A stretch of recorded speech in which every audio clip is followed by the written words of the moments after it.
Okay, in this lesson, we shall be looking at aspects of Newtonian mechanics.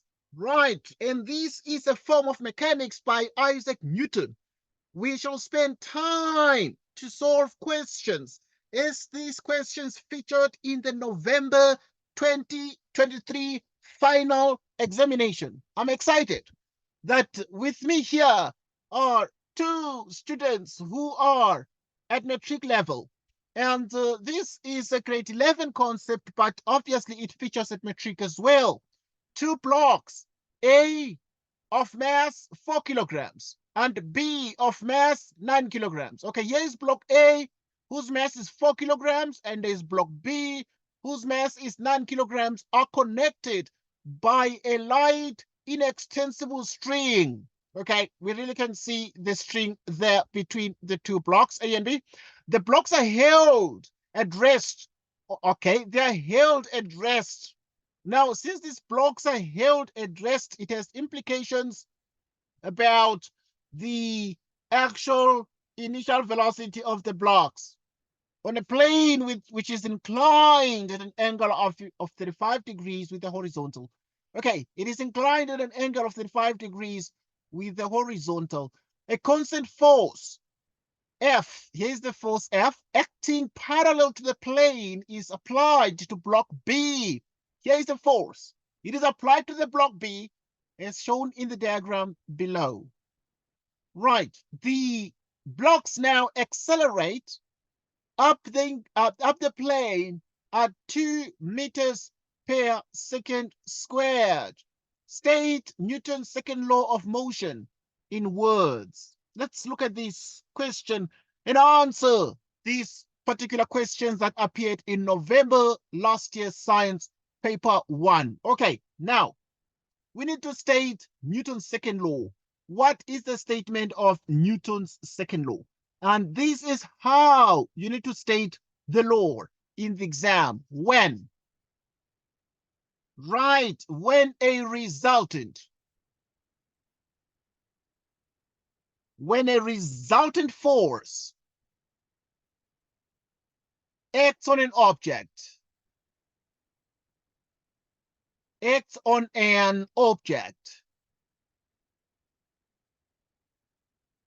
comma, the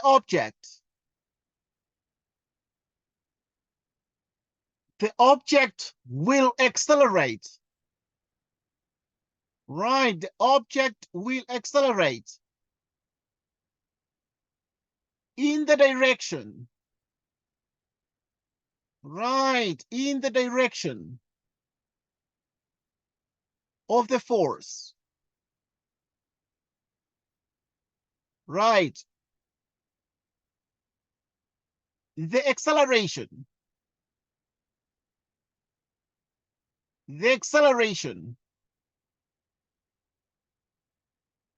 is directly proportional. Right, it's directly proportional to the resultant. So you can use the word resultant. If we don't want to use the word resultant, you use the word net force.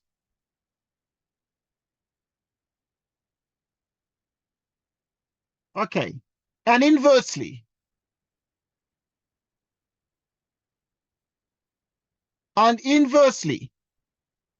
Proportional.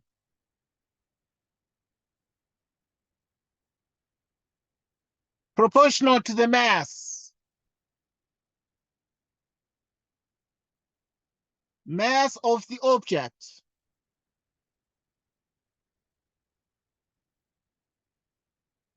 When a resultant force acts on an object.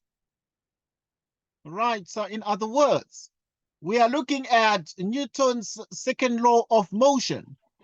And this Newton's second law of motion is a very, very fundamental law that we study. And this law that we study is is a law that is at the epicenter of what we call Newtonian mechanics. Newtonian mechanics. And it states as follows. So this question comes in the examination most of the times, and it's very important that you understand this law, but very, very well. Right, when a resultant force acts on an object, the object will accelerate in the direction of the force. The acceleration is directly proportional to the resultant or net force and inversely proportional to the mass of the object. This is called Newton's second law of motion in words. State this as we have stated it, and you will get your full marks there. Okay, you'll get your full 2 marks for this statement. Okay, so that is something that is extremely important. Let's look at the next question. In the next question, you are told that the kinetic frictional forces acting on blocks A and B are 5,88 newtons and 13,23 newtons, respectively. Draw a labeled free body diagram showing all the forces acting on block A. Now, this is very, very important. So we need to learn how to draw, but to draw a labeled free body diagram showing all the forces acting on block A. Please, students, there are 2 blocks A and B. The examiner is saying, hey, focus on 1 block only and focus only on block A. And if you look at the diagram, here is the diagram, and we are able to see block A there is actually at the bottom of the slope there. And we want to actually draw a free body diagram. A couple of things then are very important. What are we supposed to consider? We have this block here as it sits there, and we're able to see something, that there is a force that is exerted by the slope on the block, and this block here is has a weight because it has a mass. This block here is put up with a tension, and this block here is experiencing also, because of the friction forces that have been mentioned, is experiencing a friction force. So this is the free body diagram. So here you will then say the free body diagram is this. You have a weight of this object, you have a tension in the rope, you have a normal force, and you have the frictional force there, like this. And that is the answer to this question. So we have labeled this free body diagram because we said this one is the normal force, this one is the tension in the string, and the string is actually an inextensible string, and it is the string that connects the 2 blocks. And we're able to see, therefore, that there is tension in the string. You have friction force that's going down slope. You have the normal force. We also have the weight of this object. Okay, so these are the kinds of things that remain extremely, extremely important. And we have drawn the free body diagram. Any question about this free body diagram or any remark about this, in the event that somebody does not understand something about it, please, you're welcome to ask if you are lost somewhere, somehow. Right, the next question is actually question 2.3.1. Calculate the magnitude of the tension in the string. You need to find the tension in the string. Now, to find the tension in the string, a couple of things remain very, very important. We recall a couple of things here. Right, we recall a couple of things. What do we recall? We recall that here is the block, and it is experiencing a normal force, and this block is also experiencing a weight by the ground, because the ground has a tendency of pulling everything down. And then now you have the tension in the string, but you also have friction that's going down. Okay, this is awesome. This is block A. Now, if this is the case, so you come here to find the tension in the string, you proceed as follows. So you then say for block A, so we're doing 2.3.1, please. That is the one we're doing. So, but now you're going to say, so want to find the tension in the string, want to find T. So you're going to say for block A, Mr. Examiner, please, if there are two blocks, you tell the examiner which block you're talking about. So you're going to say for block A, right? So now, but you don't stop there by saying it's for block A, but also you continue to say up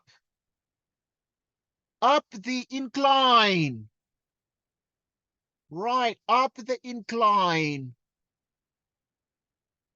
as positive. So you choose a direction, right? So up the incline is positive. So you choose a direction and you say up slope is positive, and then now this is what you have. So if up the incline is positive, then what do we say? We start as follows. We say, Mr. Examiner, we know from Newton's second law that we have just stated that F net is equal to MA. Now we identify the forces that are acting on the block A, and we can see that this is there's tension upslope, but you see what is happening is that these blocks here, a constant force acting parallel to the plane is applied, is shown in the diagram. The blocks now accelerate up the plane at 2 meters per second squared. Okay, they start moving up the plane at 2 meters per second squared. Just note that. So in other words, this tension here is so powerful that it is able to move block A upslope. Now, note this. And then you come and say that tension minus, so it's tension minus, then you will have this one, which is against this, which is the force of kinetic friction. Because this is moving, is the force of kinetic friction. And then now this one here is like this. Right. So in other words, you have this and that. So now you have that the parallel component of the weight is actually equal to MA. So these are the forces. So in other words, you would have the parallel component of the weight here. You have the perpendicular component of the weight over there. Okay. Now this is awesome news, because in the end, we put the angle theta there, which is the angle also that the slope makes. Obviously, at this point, it is actually 35 degrees. Okay, we are told that this angle is 35 degrees with the horizontal 35 degrees there. Okay, so we take that angle and we put it in the vector diagram and in the free body diagram, and it is actually 35 degrees. Okay, now this is very, very important, because it is telling us a couple of things here that we have with us, that the tension minus the force of kinetic friction minus this one here is actually mg. W parallel, its formula is mg, the trigonometric sine of theta, and this here is equal to ma. Okay, what is this, folks? We've plugged in the formula for the parallel component of the weight, and this is the tension minus okay, look. Now, what is the kinetic friction? The force of kinetic friction. They gave us now the kinetic friction forces acting on blocks A and B. So on A, it is this, and on B, it is that one. Okay, A is 5,88. Students, note that one. Okay, so it is 5,88. Right, like so. Minus. Okay, so the mass is 4. The acceleration is 9.8. Right, so this is here multiplied by the sine of the angle. Okay, the angle is 35 degrees. And this is the mass. What is the mass? It's 4 times the acceleration. We know very well that these things are moving upslope at an acceleration of 2 meters per second squared. Okay, we know that one. So what is the answer? Right, so this means, therefore, we can come here and write tension equals. Right, and then now we have 4 times 2, which is 8, plus 5,88, plus 4 into 9.8, the sine of 35 degrees. The tension equals. Okay, so use the calculator here to add all these things up. So you have 8, your 8 plus 5,88 plus 4 times 9,8 times the sine of 35 degrees. And this is 36. It's 36,36 to 2 decimal places, and this is measured in newtons. Right, so yeah, this is awesome stuff. So we're chosen upwards as positive, and therefore we have this answer here. We chose upwards as positive, and we have this answer. So now, guys, look at these carefully and make sure that you actually can make sense of this. And you understand this very, very well, because this is very, very important for you. Okay, so we have found the tension in the string. What is the tension in the string? So the tension in the string here has been calculated, and we've got the answer. And what is the answer? The answer is 36,36 newtons, like this. 36,36 newtons. So now,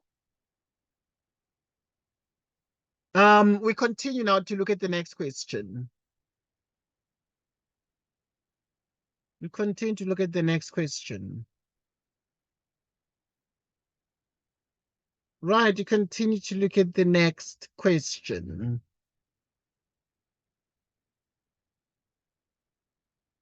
Right, the next question is the force F.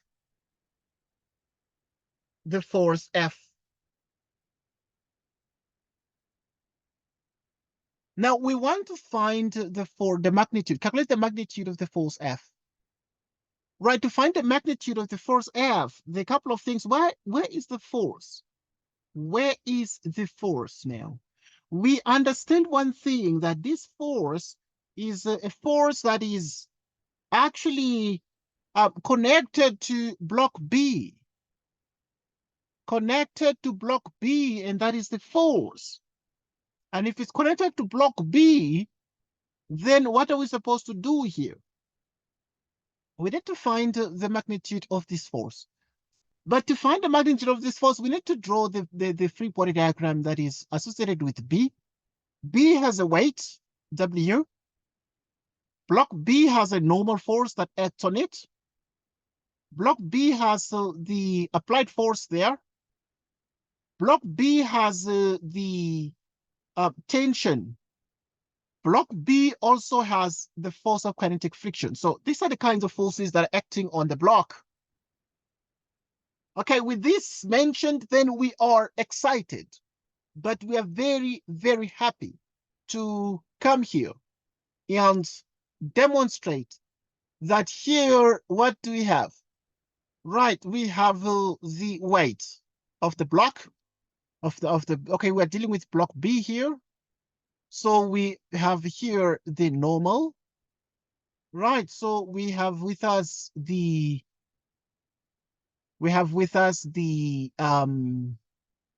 applied force, F.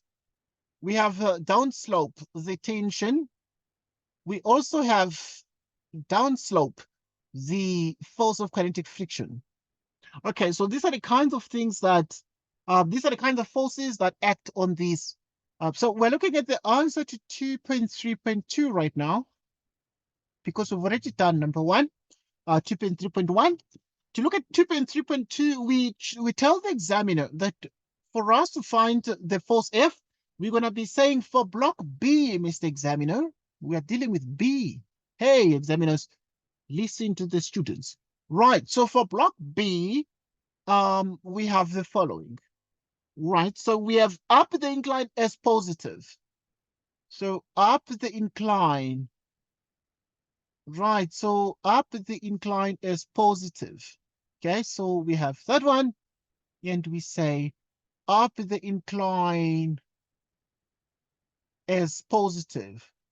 Okay, if up the incline is positive, what do we then do? We have F net. F net is MA. F net is MA. And then now, after we got our net force as MA, the couple of things that we need to consider.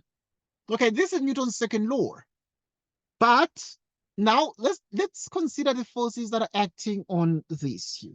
So we have the force minus the applied force. Okay, minus the tension. So up the incline is positive. So which means that we have the applied force minus the tension minus the force of kinetic friction minus the parallel component of the weight, which is the component of the weight that is sitting here. Because if this one is downslope like this, you'd have the parallel component, and this one is 35 degrees. Right, so we have that. And therefore, what we then have here is therefore that this one is equal to mass times acceleration. Okay, this is awesome news for us. So which means therefore, because we chose up the incline is positive, so we have the force minus the tension minus force of kinetic friction minus mg the sine of theta, which is equal to mass times acceleration. And then we have F minus, what is the tension? We've already got the tension. What do you get the tension to be? We obtained 36,36. Right, so we obtained 36,36. Right, and we have the force of kinetic friction. And for the block B, right, for B, it is 13,32. Right, because up is positive and this is down slope, so it is 13,32 down slope, 23 is 13,23. Okay, it is this one here, 13,23, and then we have the next thing, the mass. What is the mass of the block? Okay, so we know the mass of the block B. It is actually exactly 9 kilograms. Right, so it is actually exactly 9 kilograms. So the mass is 9 kilograms times 9.8. And then now, and then you multiply these by the sine of 35 degrees, which is this equal to the mass, which is 9, times the acceleration, which is 2. And therefore, the force can be found from this. So if the force is equal to 2 times 9, what is 2 times? Okay, now look at this and look at these very, very carefully. Yeah, that's fine. That is okay. Everything is fine. 9 times 2 is what? It's 18. And then you bring this one across, which is plus 36,36 plus 13,23 plus 9 into 9.8 times the sine of 35 degrees. And then now, okay, you use a calculator for everything here, which is 118,18 newtons. Okay, so this therefore is exactly what we have. So we are able to see that the force F. So you see, they asked us to find the force. And therefore we got the force. What is the magnitude of the force? We got the tension and we got the force. What did we get the force to be? We got the force to be 118,18 newtons. And then the tension became 36,36 newtons there. So there are two parts of this question. we had to calculate the magnitude of the tension in the string, and it was 36,36 newtons, and then the force became 118,18 newtons. Okay, so this is what we have is the result. So now then this is the answer that we have got. Okay, and we're excited about this. Let's look at the next question. Let's look at the next question. Right, so yeah, this is all free body diagrams and Newton's second law where F net equals ma, and then now we have this. Okay, and so Neo, you joined us, Neo, right? Hello, Neo. Okay, maybe Neo is muted. Yeah, okay, Neo is muted. Okay, that's fine. All right, now let us look at the next one. Okay, the angle that the plane makes with the horizontal is now decreased. Remember that what we're having here is that you have this, which is actually 35 degrees. And you have this block here, which is block A, and then you have another block here, which is block B. And then you have the force that is applied like that. Now, the angle that the plane makes with the horizontal is now decreased. How will this change the kinetic friction force, right, acting on block A? So in other words, if we decide to make this angle smaller, hang on, we reduce the angle and we make it small. Maybe we decide to make it like 20 degrees. We decide to make this angle like 20 degrees. The question is, what then are we going to have as the answer to this? Because they're asking in the exam, they're saying, how will now the angle that the plane makes with the horizontal is now decreased? Okay, from 35, maybe it's made 20 degrees. Okay, it's a question, but yeah, we are just suggesting 20 degrees. Okay, right. So, how will this change the kinetic friction force acting on block A? Choose from increases, decreases, or remains the same. The kinetic friction force acting on block A, how is it going to be affected? Okay, so who can answer this question? Because sometimes you're going to sleep too much. I must get you to think, you know. Okay, because this one you did a lot of this, and then now we're going to be doing many other things. But yeah, this one you did earlier this year, all of you. Now, the question is, how will this change the kinetic friction force acting on block A? Choose from increases, decreases, or remains the same. Because at this point, what we're having is suddenly this angle is reduced and this angle is made smaller. And so how will this affect the kinetic friction force? So the answer is clear. And the answer is it will surely it increases. Surely it increases. Right, so in other words, okay, so how will this change the kinetic friction force acting on block A? Choose from increases, decreases, or remains the same.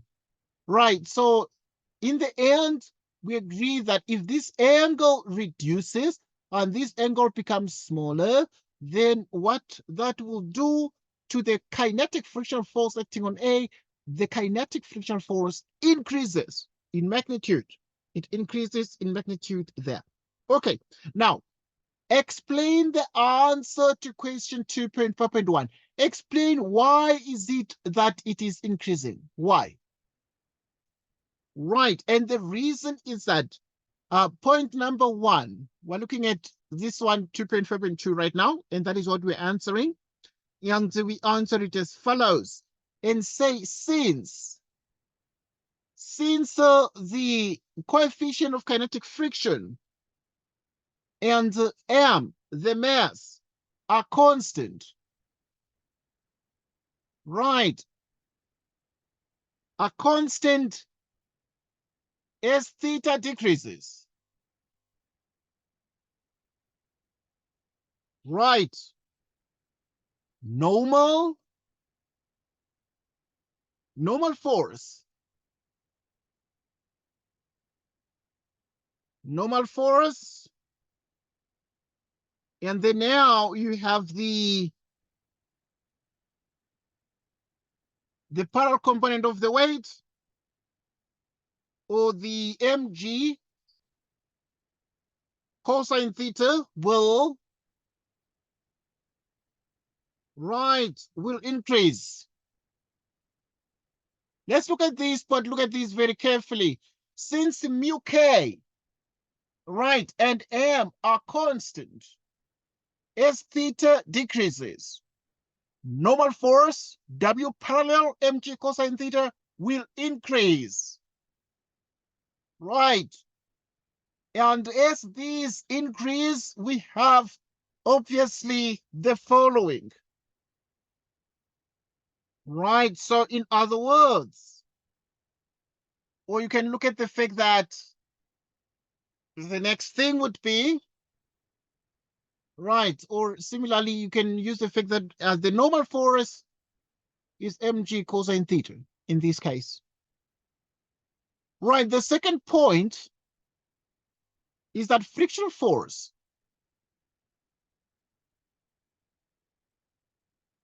is directly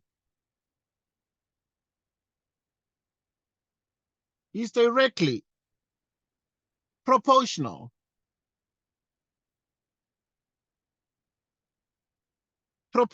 to normal force.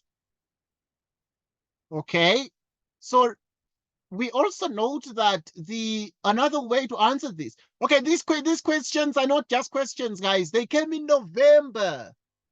They came in November 2023. It's not that I'm just interested in these questions. They are November last year's questions. So please, they are very, very important and very recent. Okay, so the questions you need to understand. So we then say that the frictional force is directly proportional to the normal force, directly proportional to the normal force, or the okay, that's fine. You can write it that way. And I'm gonna write this in a different notation, because you can come here and say, so F is directly proportional to the normal, which is or F is directly proportional to the perpendicular component of the weight, or you can say F is directly proportional to the normal, or you can say F is equal to mu k times the normal force. Okay, so we need to explain the answer in terms of why there is an increase. And since mu k and m are constant, as theta decreases, the normal force W parallel mg cosine theta will increase. And obviously, you can say that n equals mg cosine theta, so the normal force will also as such increase. Okay, so as a consequence then, or you can also say the green answer of, in particular, you need 2 points here. So you need 2 points like this. The frictional force is directly proportional to the normal force. So you can say the frictional force is directly proportional to the normal force, like we are saying here. So F is directly proportional to N. Okay, so in this here, it's very, very important for us to consider. So yeah, think about these things and make sure you understand them. Okay, this is just about what we're looking at, and this is mechanics. This is mechanics. So this is mechanics. So yeah, be excited. Okay, here's the next thing. Question 3, start on a new page. Okay, this is the question that came in November last year, and that was question 3. Let us look at equations of motion together, and yeah, we're gonna look at different chapters today. But let us look at what happens when you suddenly throw a ball from the top, like this. They're saying a ball of mass 0.5 kilograms is thrown vertically upwards from the top edge of a building which is 15.3 meters high. Okay, clearly the examiner made life very easy for us, and they've said it's 15.3 meters high. The ball reaches a maximum height of 5.89 meters, 5.89 meters above the top of the building. Right, the ball strikes the ground and bounces vertically upwards. Okay, it strikes the ground, bounces vertically upwards, reaching a maximum height at point P. Okay, as shown in the diagram. Okay, so it is thrown up and then it bounces like that. Okay, right. So remember the words. It is thrown from the roof. It is thrown. Okay, now it is from the top edge of a building. So let us look at these and look at these very carefully. So now they then go on to say, define the term free fall. Define the term free fall. So if you look at 3.1, define the term free fall. Okay, we're going to define the term free fall. Anyone? You slip. Right. You can define the term free fall. Anyone? So we say motion. Right, motion under the influence.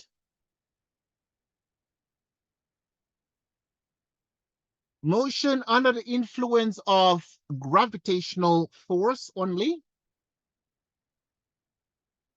Motion under the influence of gravitational force only. So yeah, if you don't want to say it like that, you can go on and say, or, can we use this color here? Or you can use actually this following expression, you can say or. If you don't want to say, because we're defining free fall, guys, what does free fall mean? It means motion under the influence of gravitational force only.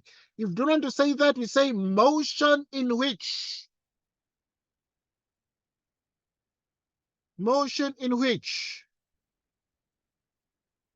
the only force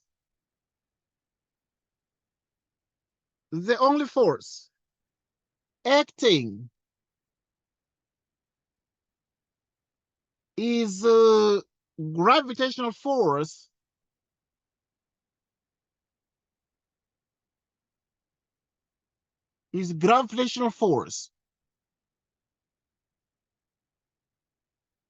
So there are two ways to define free fall, and very often this question is there in the exams most of the time.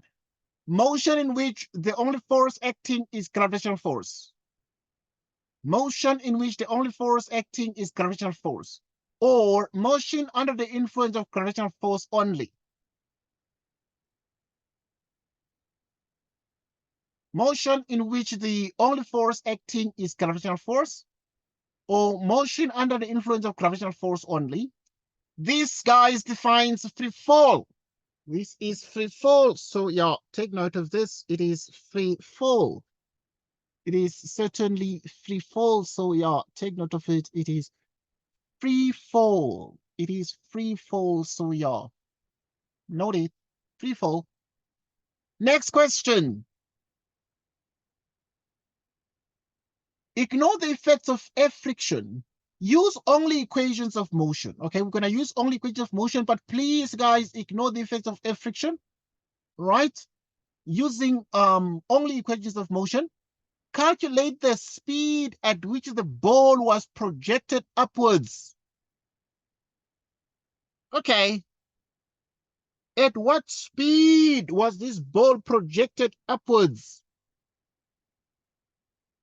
So we'll write down the data. And then we'd have the fact that it was thrown up. So, and by the time it reached this point, so it reached a V final was 0 meters per second. V initial is what we want because the speed at which the ball was projected upwards. So we want the initial velocity. So we don't know what that one is. What is G? G is 9.8 meters per second squared. And then what is the change in height? The change in Y? It is 5.89 meters. Okay, now look at this and think of this very carefully. Upwards. Upwards is positive.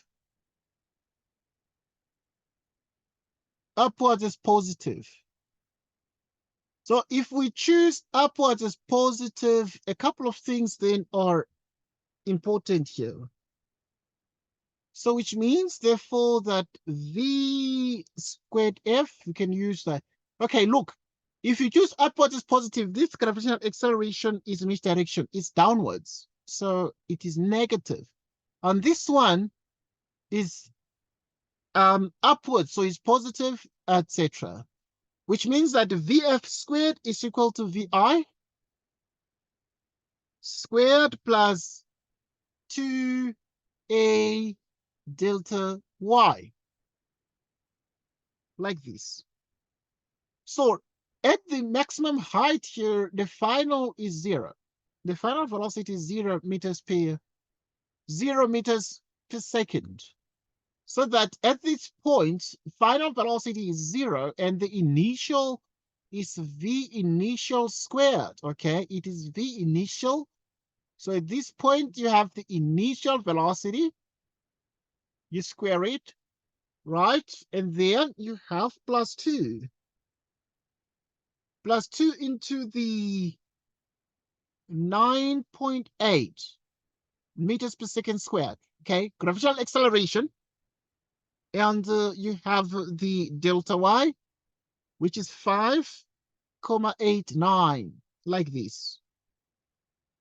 And then now we have v I squared, and then you move this across, which is exactly what you're getting. So this one is going to be positive, 2 times 9.8, and then you have 5.89, like this, which means vi equals, you take the square root of 2 times 9.8 times 5.89.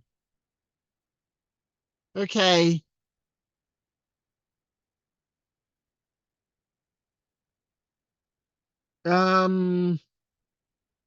Okay, so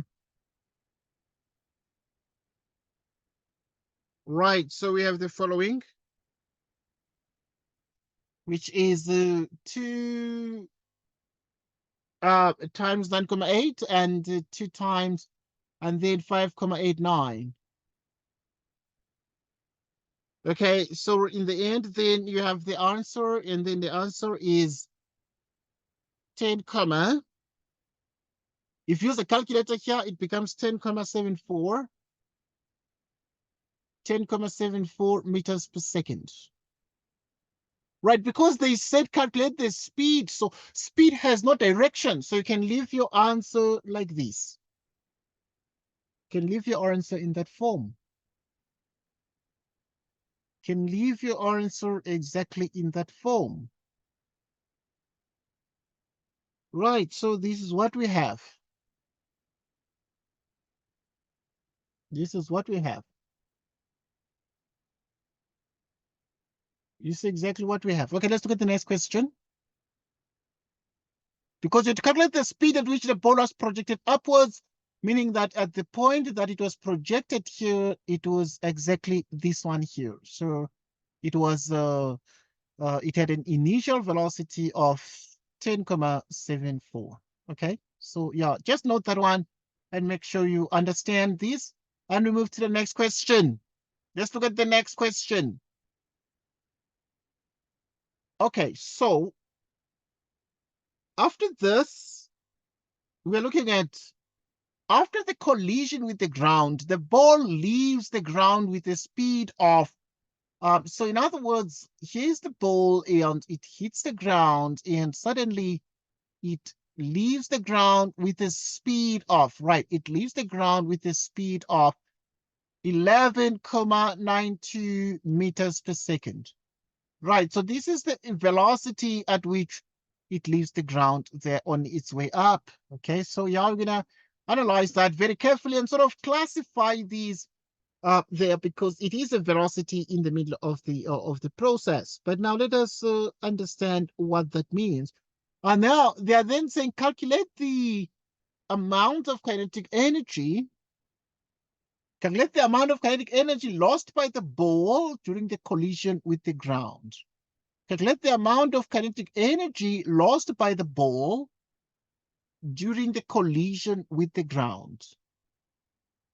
So let us look at this very, very carefully and think about what this means for us. Right, so we need the amount of kinetic energy lost by the ball when it collides with the ground there. Okay, so now let us think of this and think of this very, very carefully. The question is, obviously, when it collides with the ground, now let us look at this and look at this very, very carefully. There are a couple of things then that are very, very important. What are the things that are very important? Let us look at the trajectory followed by this ball because it is thrown up and then it comes down. And then it is A there, it is B there, it is C there, and it is G there. Right, so now look at this and think with me.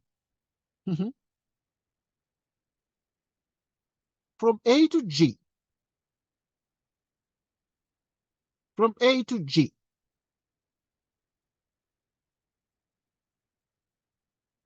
Right, so we're looking at the entire tree obviously from A to G. Now let us look at these. So we have that V final squared is V initial squared plus 2A delta Y, which means V final squared equals the initial velocity, right? The initial velocity. What is the initial velocity at which this ball was thrown? We know very well that the initial velocity, the initial speed is 10,74. We got it in the previous calculation. 10,74 is the velocity at which this ball was thrown up. So it is 10,74 meters per second. Now look at this. So if it is 10,74 and then we square this, plus 2 into the gravitational acceleration, which is minus 9,8. Right, because by the time, if we are to choose the directions, right, we choose the directions and we then say, our choice of direction is that upwards as positive. So upwards as positive. So we then say that upwards as positive, which means this one is down. Okay, all right, this one. Okay, now let's consider a couple of things here. Let us consider a couple of things, folks. This one is what? What is delta y? Delta y, which is 5,89. That is the height. That is the height reached.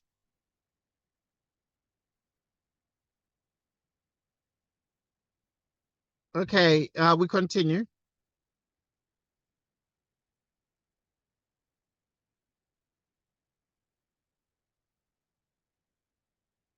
Right, so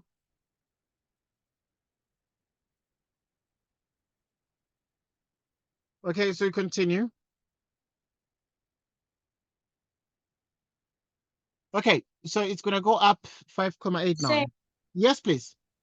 Second, why it's 5,89? Negative. Because we are calculating from A to A G. To G. We are not to plus the plus the rest of thing, this. Yes.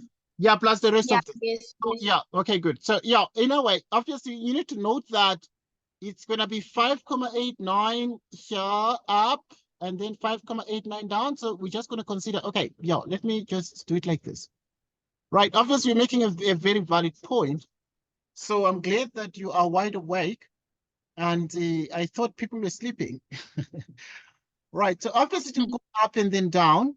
Okay, so this is A and this is B and this is C and this one is the ground. Okay, the ground G.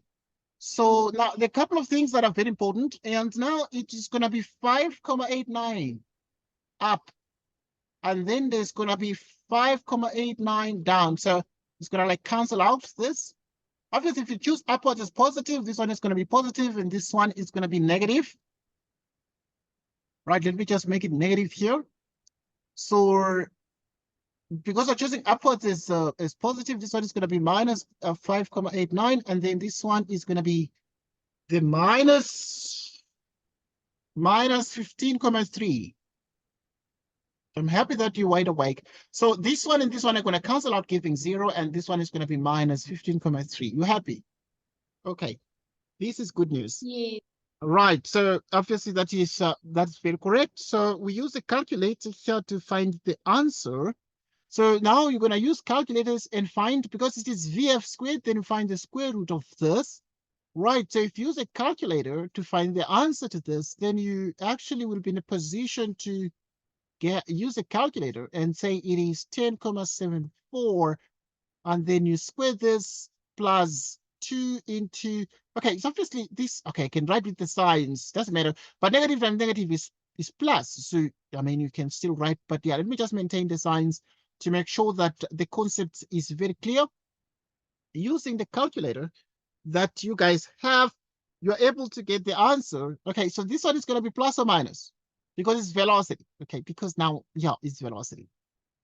It's just to maintain it that way. So yeah, it is velocity, and then we shall analyze it.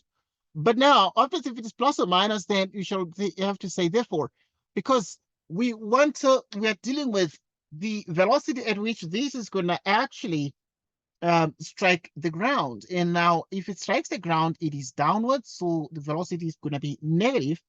And if you use a calculator, it must be 20, 38 meters per second. Okay, so it's going to be 20,38 meters per second because it is the one that is it is down, it is the velocity at which it hits the ground there. So now it is therefore meters per second. Right. So in other words, that is what we have. Right. So, and that is the answer. That is the answer. So, which means that the velocity is minus 20,38 meters per second. Okay. Now, with this mentioned, let us see what else we have here. Okay. Now, with this mentioned, then we are interested in finding the actual kinetic energy. Let us find the kinetic energy that is wanted. So now, what is the kinetic energy? Because the amount of kinetic energy lost by the ball during the collision. Right, so which means, therefore, we're going to determine a change in kinetic energy, which is the kinetic energy final minus the kinetic energy initial. Okay, what is the kinetic energy final? Kinetic energy final is half mv final squared minus half mv initial squared. Okay, that is what we have. So the change in the kinetic energy is equal to, okay, here you can write it as half m into v final squared minus v initial squared. Okay, that's okay. And then now here you do substitution. What is the mass? It is 0.5. Okay, yeah, you got the mass because the mass was written here. The mass is 0.5 kilograms. So you're going to use it. So the mass is actually 0.5 kilograms into 11.92, or you can use the comma, 92 u squared. Okay, now look at this very, very carefully. So we are looking at what is happening here, because it's going to hit the ground at this velocity of 20 minus 20.38 meters per second. And then it's going to bounce up with a velocity of 11.92. Yeah, so this is the final minus the initial squared. Okay, let's reason this out together. So this one is going to be minus that. So yeah, because obviously it is certainly squared, and you can write this one as 20.38.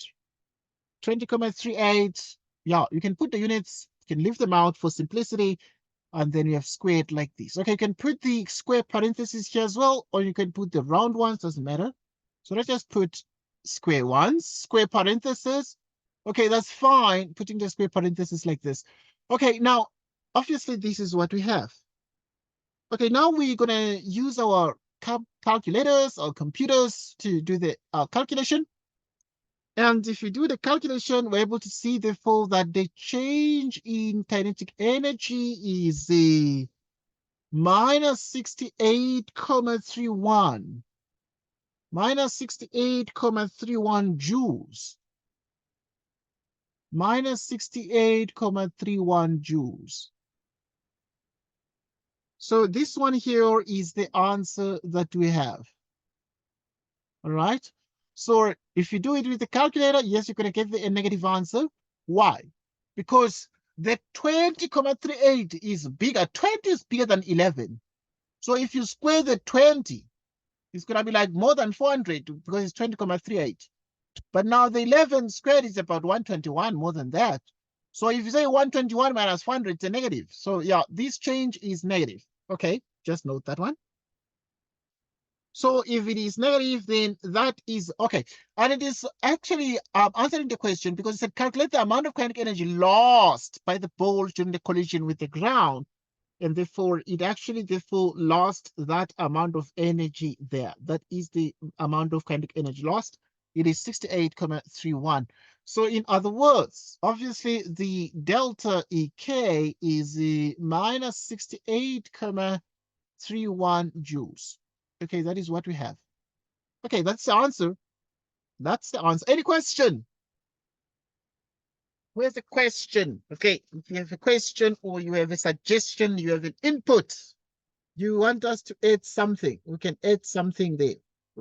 Yeah, we can add something, we can remove.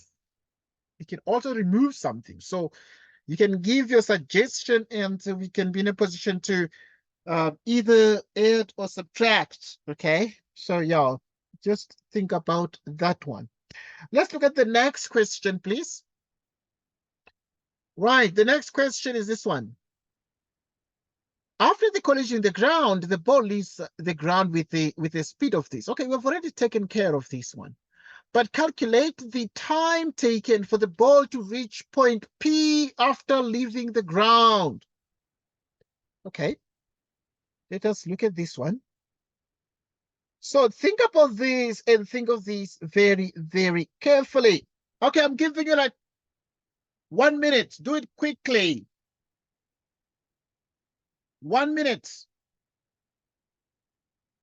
Right. Calculate the time taken for the ball to reach point P after leaving the ground. Okay, there it is. After leaving the ground, because it's going to come and hit the ground after leaving the ground. What time?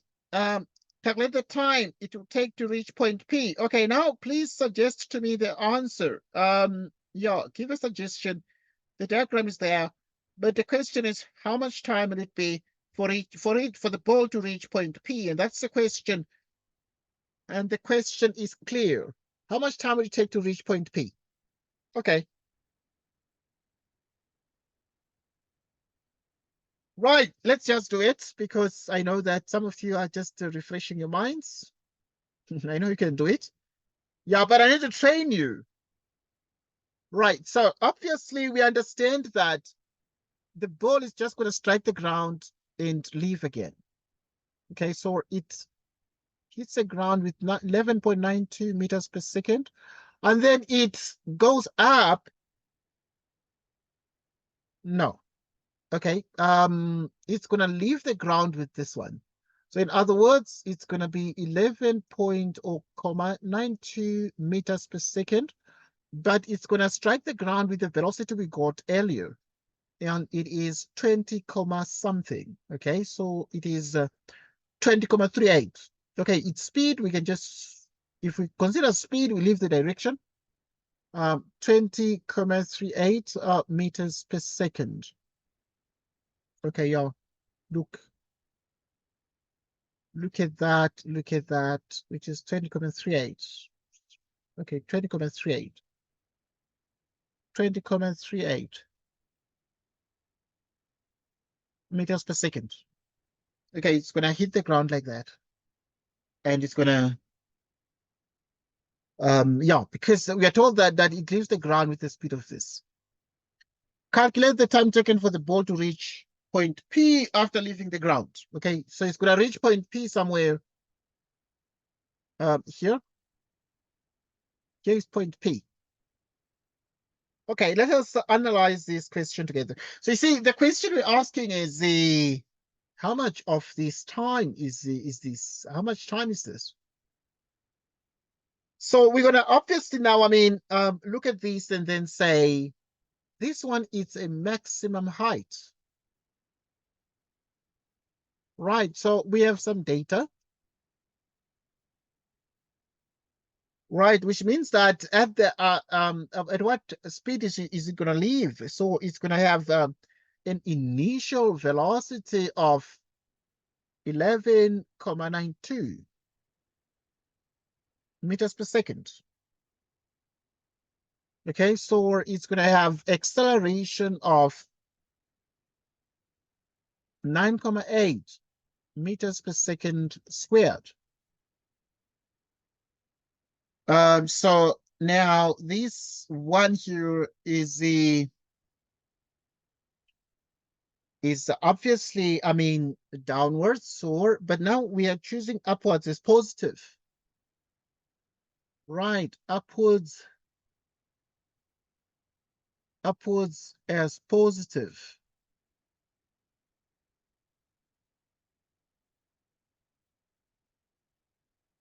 So in the end, then,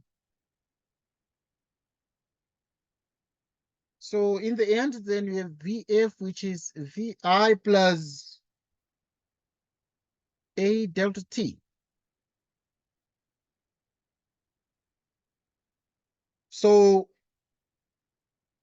for it to reach this point is going to be a maximum height. So V final is going to be 0 meters per second. Okay, note that one. Okay, because it's going to be maximum height. So yeah, it's going to stop before it comes back to the ground. We read the story together. Because the time taken for the ball to reach point P after leaving the ground. Okay, so let's see now. Okay, so we plug everything in. The final velocity is 0. The initial velocity at which it leaves the ground is 11.92. 11.92. The acceleration is what? Is downwards, which is minus 9.8 meters per second squared. And we have the change in time. Okay, now we then need the change in time, which is minus 11.92 divided by, okay, you move this one across. Okay, just write a little bit of steps here. Okay, because, yeah, just to make sure that people are able to follow what's happening. So yeah, there are a couple of things that you can do. Like this one, because it's negative, then you can bring it across having 9.8 delta t. So which therefore means that delta t, it is 1192 divided by 9.8.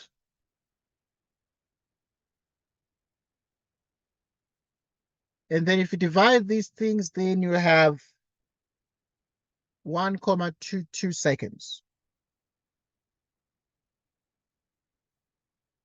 So yeah. So this is the time. Okay, because you have to calculate the time taken for the ball to reach a point P after leaving the ground.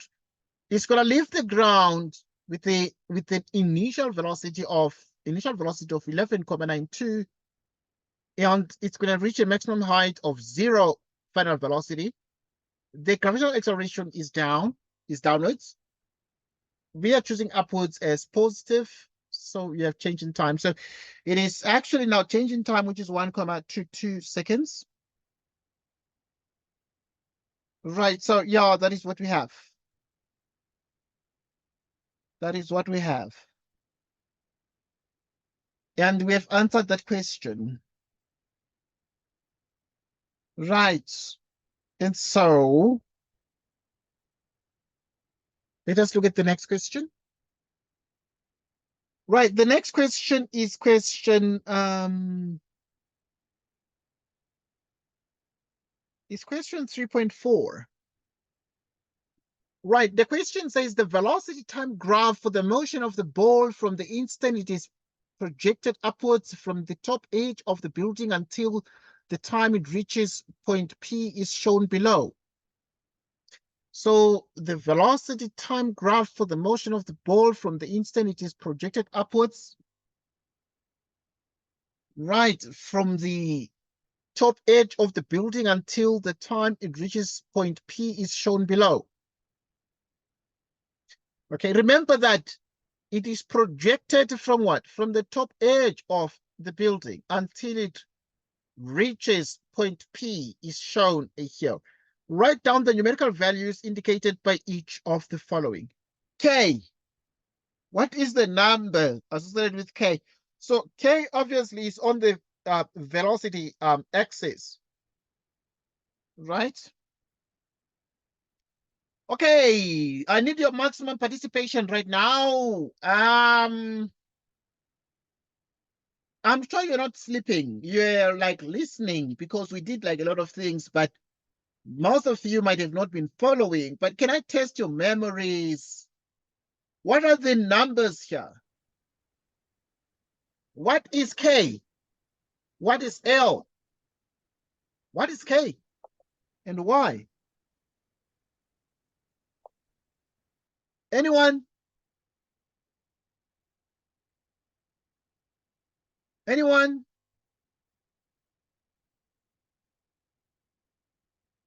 Anyone home? Nobody's here is there at home. Okay, let me do this. This ball is thrown like this, and it does this. And now it starts at A, and then it reaches B. Okay, I'm just drawing a rough sketch of the trajectory followed by the ball. So we understand, therefore, that the ball is going to go up at B, C, then the ground. Okay, look, it's going to come here at 10.74. Okay, and then here, because its velocity is these things, the velocity is going to be 0. Okay, so yeah, just note that we already calculated these things before. So I'm just plugging in the values here for you to sort of make sense of what is happening, but also I want to see your interpretation of this. Right, so then the velocity, there's going to be a velocity here when it strikes the ground, and we have already calculated the velocity when it strikes the ground, and we said that it's going to strike the ground at a velocity of 20. Yeah, okay. Minus 20,38. And that is V final. Okay, so yeah. By the time it strikes the ground, then it's going to bounce up to a point P, but it's going to leave the ground at a velocity, this one, 11,92. After the collision with the ground, the ball leaves the ground with a speed of 11,92 meters per second. Okay, we're asking the question, what are the numbers that must be here? What is K? What is K? We must find the value of K there. What is the value of K? What is the value of K?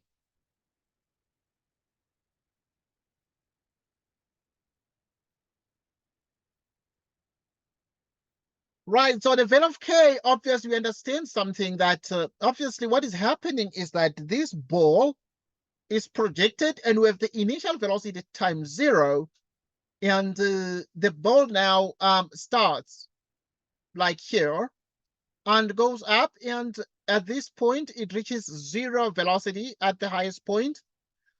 This ball starts moving downwards, and therefore, obviously, if we're choosing upwards, it's positive. So the velocity is positive here, but it's going to be negative here on its way down. But as it goes down and it strikes the ground and it bounces here. There's the bounce. You can see the dashed lines. And obviously, as it bounces, you really can see an immediate change in the magnitude of the velocity. It was actually like minus 20,38, and suddenly it becomes positive, changes direction, and therefore the velocity at which it leaves the ground, and the velocity at which it leaves the ground, as it was given here, after the collision with the ground, the ball leaves the ground with a speed of 411,92, in which case, then you come here and you say it's going to have a speed of 11,92. Yeah, at this point, you want the value of K. So yeah, we can just say K equals, it's okay. Right, so we need the numerical values of these things. So K is the velocity at which it bounces and then leaves the ground with, and it is 11,92 meters per second. Now, we need the speed L. Who can tell us L? What is the value of L? What? Say Yes. the velocity of L 10,74.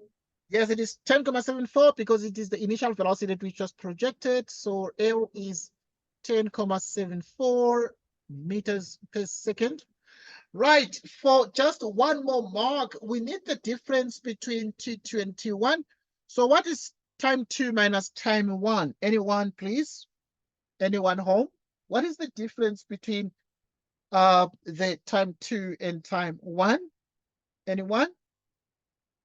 I'm sure you can do that one. Anyone? Okay, think about it. What is time 2 minus time 1? Because the examiner did not put the numbers on the graph, but yeah, we know the numbers already. But yeah, what is this? What is this? What is time 2 minus time 1? We need the numerical values. We need the numbers. What are the numbers, the numerical values? What are they? Anyone? Time 2 minus time 1, just for one mark. These will appear in November 2023. Please, it's your time to shine. It's your time to shine. Saturday, 4 p.m., 8 p.m. Sunday, 4 p.m., 8 p.m. We're doing 2 hours tomorrow. 2 hours, 4 p.m., 2 hours, 8 p.m. So, yeah, you must have lots of energy because we're going to be online for too long tomorrow. But what is time 2 minus time 1? Anybody home? Anyone home? You can always do that. You can always do it. You can always do that.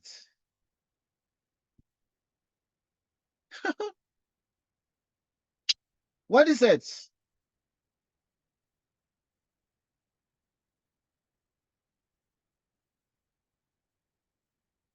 What is the time? Okay, guys, we already got the time here. We got the time here. The time taken for the ball to reach point P after leaving the ground. So the time it took to reach point P after leaving the ground. Here's the time. The time it took to reach point P is delta T, and it is this one here. It is 1.22 seconds. After it leaves the ground, because the velocity after it leaves the ground, the time is 1.22 seconds. 1.22 seconds, meaning that is the time difference from here to there. It's so we want the difference in the time. The question is, how much time does it take to move from here to there?